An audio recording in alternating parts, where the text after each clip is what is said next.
Hi guys. Hey guys, welcome to the Los Angeles Couple YouTube show. Welcome back. Please remember to like, subscribe, and comment. So we just came from The movie theater for the first time in a year. Wow. Almost a complete year since COVID shut everything down. We went back to the movie theater tonight and we saw a movie called Nobody. With Bob Odenkirk. It was great.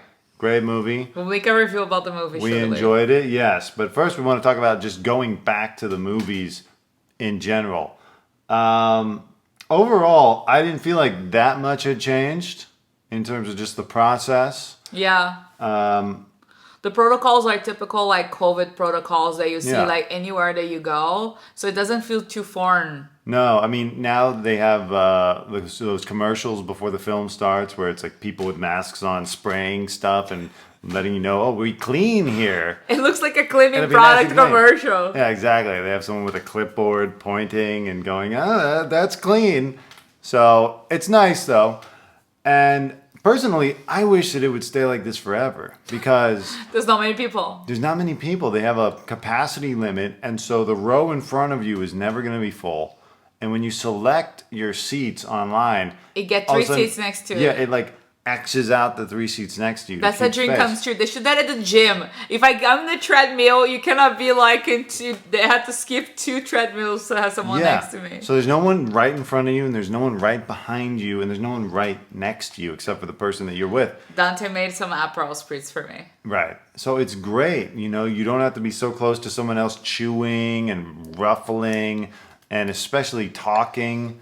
You know, some people you get into a movie theater and they just won't shut the F up. Or they start talking to the screen. They start talking to the screen, or like they just have a conversation at a normal volume. They don't even think to whisper. I didn't have any of that tonight. Some people were talking to the screen too. People were like talking, but they were reacting. They're like, whoa. Yeah, but that's okay. I don't mind if you're reacting to the screen. It's when you're having a running commentary or a conversation just about, you know, your life. You know, some people take the movies as a time to catch up. That's not why I'm there. So I think that the fact that everyone is so spaced out makes everyone a little bit more wary about being so easily singled out as the person talking. So just to give an idea of the process. So you went to the movie theater. Of course, you have to wear a mask like any other public place. You get there, and then there's the guy there in the little like stand. Instead of doing like the cashier area, he's a little stand. He scans the theater tickets from your phone. He's like protective of the shield. Then you go to the popcorn area. We went because we love the kettle corn that they have like at the cinemark theaters. Yeah. So amazing. And like any other people, we sneak in some alcohol with us. That's right. And we decided to go like check the alcohol prices. Like we went like to the bar area, and the little La Marca, which is a wine that I actually kind of despise a little bit. It's a prosecco, yeah. It's a prosecco. I don't like that much, but I got it because it's like the best thing that they had at Whole Foods without like they have those mixed drinks bottle, but I didn't want anything full of sugar. I'm drinking a mixed drink right now that Dante made. Just literally Aperol and champagne. He didn't put like any syrup, anything weird here. Anyways.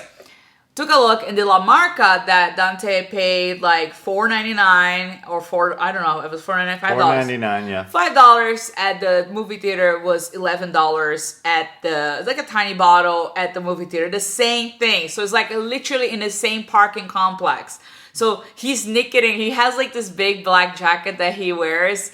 We went to see Paul McCartney playing like in 2019. Yeah. And he's nicketing some drinks there. So it's like his special code. So he just pulls drinks out of it and we're good. But there's nothing interesting. I looked at the bar. I don't know if those people like know how to make drinks anymore. So I didn't trust them. Yeah. So we just decided. We didn't even know if they were still going to be serving it. You know, this is like we said, this is our first time back. Mm-hmm. We don't know what still happens at a movie theater. But the kettle was delicious. It was a little cold though. Did you notice? It was a little cold. Corn, yeah. We should let them know, like, hey, it's a little cold. Yeah. Warm it up. I mean, look, you know, theaters are just reopening. I'll cut them a break for now. But I'm cutting nobody a break. It was overall the theater experience felt normal. It felt safe, and I would definitely go back, and I'm planning to go back to more movies. Yes. Well, that being said, I want to see the Hollywood movie. One thing. Mank? Yeah, I think it's out of theaters by now. But one thing, we went. This is Cinemark, so we went to an XD theater, Oh, God. which is supposed to be Enormous. digital cinema. I'm assuming special sound, special picture, maybe like your chair vibrates or something. Nothing happens. I don't know. It's just a big screen. I don't know what the hell I'm paying extra for. To me, the sound sounded worse. It was like muffled. And I didn't feel anything. The screen, the It's just a bigger screen. wasn't even that clear. It was just a big screen. I don't know what the XD is supposed to give you, but I know I gave them extra money. And I got disappointed because the seats that I pick it up for us, I pick it up like there's like the front seats like this, and then there's like a couple rows up. I pick up like number 6 or something, which usually it's like a number 6 or 4 like going up. It's usually a good seat, and I like to sit by the end because I don't like anyone next to me. But anyways, the screen was so big that I actually felt like I was like, oh fuck, I wish that we went up a little higher. Personally, I'm a fan of sitting like way almost in the last row, sitting way at the back. There's no one behind you, and you get the full picture of the screen, sitting right in the middle. And you know what? No, I know you hate it, because I remember we went to go see The Irishman before the pandemic. The theater was packed. And every sweaty, pig, smelly, gross person. Like, no, it's just like, yeah, it was too full. COVID probably started in that theater. Forget about the wet market. It was that disgusting. And like they didn't have the AC on. I don't know.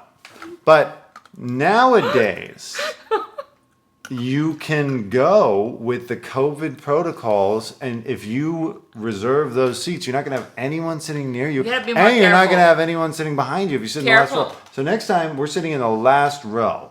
No. Yes. Because there's not going to be anyone near us. I can't see it. Oh, you can see it. No, I can't. I really can't. It's not that far No, away. I'm serious. I can't see it. I really can't see it. So I have like a problem. I cannot see from really, really far. The further I get from the screen or anything, it gets foggy.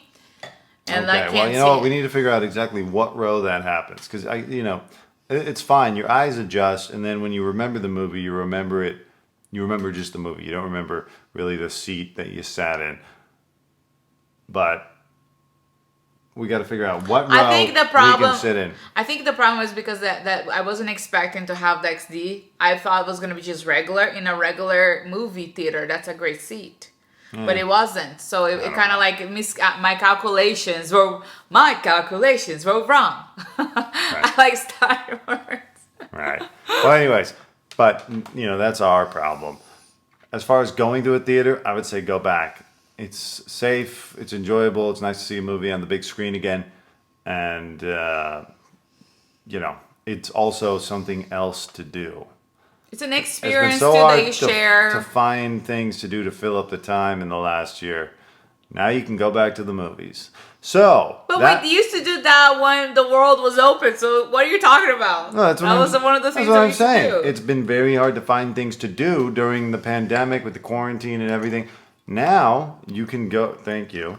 You can go back to the movies. You have another thing. You don't just have to go to a restaurant. You don't just have to go to the park or play Connect 4. You can go to a movie. It was a great experience. I recommend to all of you guys to go. But before we go and disconnect, Hold on. Before we go, we're just getting started. Oh, we so are? we went to the movies, and what did we see?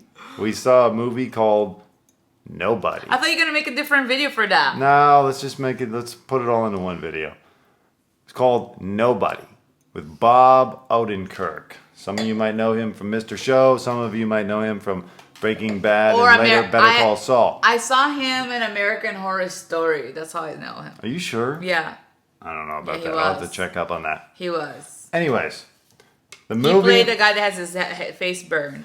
Now, here's where we're going to say spoiler alert, spoiler alert, spoiler alert. Spoilers abound if you don't want to know anything about the movie. And I'm the kind of person who doesn't even want to know who's in it. Get out of here. I don't want to know. But leave a like, even subscribe, and leave a what comment. the movie's about. Yes, exit the video now. That's why we're combining the videos, because we'll at least get them viewing the first 10 minutes, And then if they want to bail, that's fine. No, but that's why you should do different videos. Nah, screw that. Because what if they tune in and they see spoiler alert and then they don't even watch? Anyways, so spoiler alert, get out if you don't want to know anything more. But first, subscribe, like, and leave a comment. Now, movie... whoever is back, whoever is still there. Hey, welcome back. Welcome back. Let's continue talking. So, we didn't even like that person that left anyways. Yeah. F you. What I knew about the movie was it was just like Bob Odenkirk is just a guy and he goes around and people just beat him up. I didn't know shit about that movie. Yeah, and that's kind of what the poster is, him getting punched in the face. And I had no idea what that. I didn't even see the poster. So we go. I just agree with Dante because I was like, let him pick up that movie. Yeah. Wow. Thank you so much. You're welcome. So the movie goes in, and it's getting started. And I gotta admit, I found it a little slow at the beginning. No. I wish it had gotten started a little faster. And I'll tell you why. Can I say something real quick? I agree with Dante. The reason that I think that he probably felt because they were showing his routine and they have the same take of him doing the same things waking up, having his coffee, cracking his egg, missing the trash people, and he's stuck in that routine. Instead of just showing that one time or 2 times, we got the message. They show 12 times. Listen. I understand the filmmaker had a vision. Calm down. And I understand exposition, but filmmakers need to take note. Nowadays, our brains have been so warped by smartphones and internet and social media and the speed at which information is delivered to us that we can no longer wait for a big exposition, especially for a movie that's not like an event movie. If this was an event movie, I would understand, but this is just, a good movie to go see. Okay. I'll put it that way. So I understand you got a vision. Maybe the screenwriter or the producer, whoever was saying we gotta, set it up. But I know what the movie's about. Minimal setup for a movie like this, an action movie. Minimal setup, and just get right into it. Yeah. So for example, don't do too much of the same beginning routine. But anyways, starting the movie, just want to say one thing. If you're gonna go to that movie, don't take your children with you. I saw some children up there.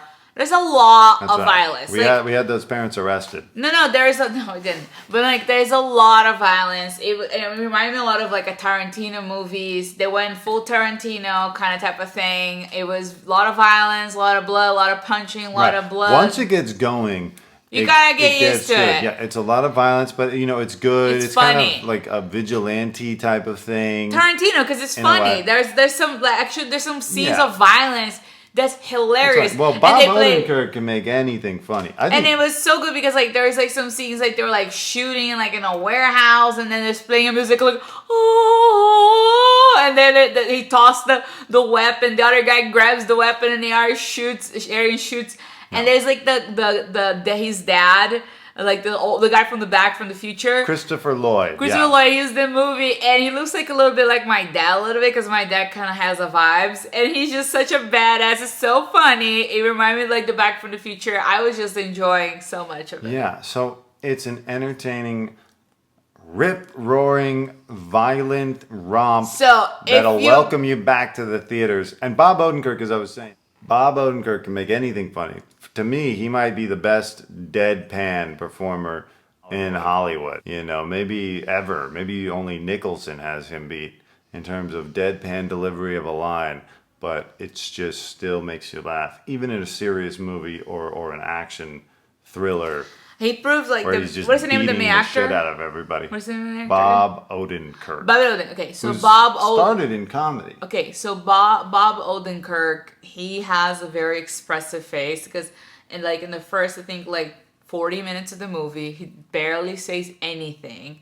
People are talking to him. They're like, oh, blah blah blah, and he just has his expression he doesn't talk much, and then they kind of made him quiet, and when he start talking, then you see how batshit crazy he is. But I felt that he's very expressive, very interesting.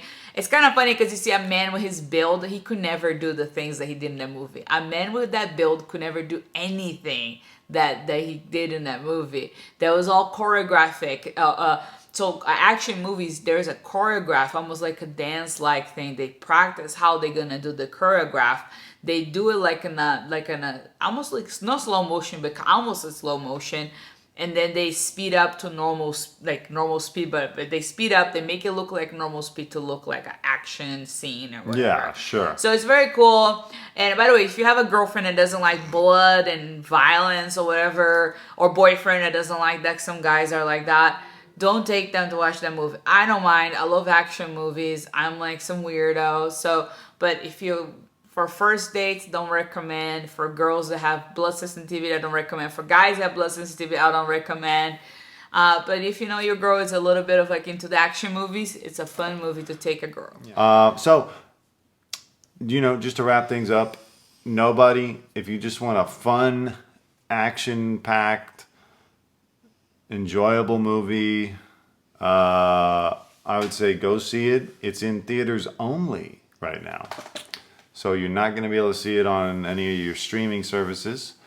And, it's like if it's your first time back in theaters, go ahead. Go enjoy yourself. Go see Nobody. Bob Odenkirk. By the way, I love the movie. There have Tarantino fun moments, violence, fun, secrets, family, dad caring about the little girl. She loses her bracelet and he goes find the people that stole the bracelet. He starts a war to get the bracelet back to his princess. Is how much of a daddy's girl she is. And it's fun because his son at the beginning of the movie thinks oh, my dad is a puss for not killing the people that invaded the house. Spoiler alert! Yeah, starts with a home invasion robbery at Bob's house. And then the son is and the police officer is making fun of him. His brother-in-law, there's a Jim Bush bag is making fun. Everybody's making fun of him for not killing the person that invaded his house. Later on, you're gonna find out why. But the thing is, interesting fact, he, in the end, when his son comes out of the basement in one of the violent scenes, he's like, what the fuck is that? He never looked at his dad the same way. That was kind of entertaining and fun to watch. And it's always fun, those scenes that people are he's always having a speech with a person that's about to die to talk about himself. And then by the time he never finishes talking about himself because every time he's about to, the person dies. Right. So I'm like, this is the story of my life right there. You're trying to make it a point and you just can't. Right. Because of people just because someone dies. Someone dies. So. Anyways, guys. Thank you very much. Thank you guys. And thank you so much for liking Please like the video, help the algorithm. Yeah, but I was saying something. Thank you so much for watching our Woody Allen videos and the other video. What's the other video we posted? The most recent one? QAnon, making fun of QAnon video. And then we're going to post, thank you so much for you guys watching the videos and the comments. And we appreciate you. And I hope that we can make more entertaining videos for you guys. Leave suggestions down below. All right. Thank you so much for watching. Next time. Mwah!